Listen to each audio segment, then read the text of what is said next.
আসসালামু আলাইকুম ওয়া রাহমাতুল্লাহ।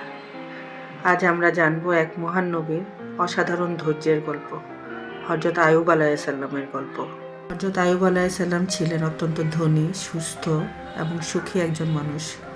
তার ছিল অনেক সম্পদ, পরিবার ও সম্মান। কিন্তু আল্লাহ তাকে একটি পরীক্ষায় ফেললেন।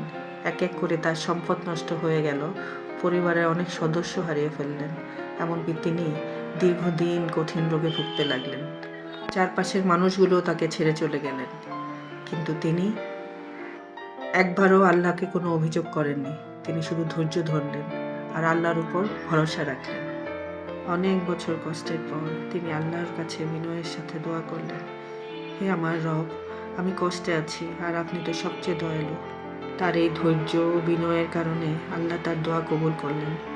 তিনি আবার সুস্থ হয়ে উঠলেন। তার সম্পদ ও পরিবার সবকিছুই আল্লাহ ফিরিয়ে দিলেন, আগের চেয়েও বেশি করে। এই ঘটনা থেকে আমরা শিখতে পারি, যত কষ্টই হোক না কেন ধৈর্য হারানো যাবে না। আল্লাহ কখনো তার বান্দাকে ভুলে যান না। ধৈর্যের পরেই সুন্দর প্রতিদান পাওয়া যায়। তাই জীবনে যত সমস্যায় আসুক, হতাশ না হয়ে ধৈর্য ধরুন, আল্লাহর উপর ভরসা রাখুন। ধৈর্যই সফলতার চাবিকাঠি। ভিডিওটি ভালো লাগলে লাইক, কমেন্ট ও শেয়ার করুন এবং আরও ইসলামিক গল্প পেতে সাবস্ক্রাইব করুন।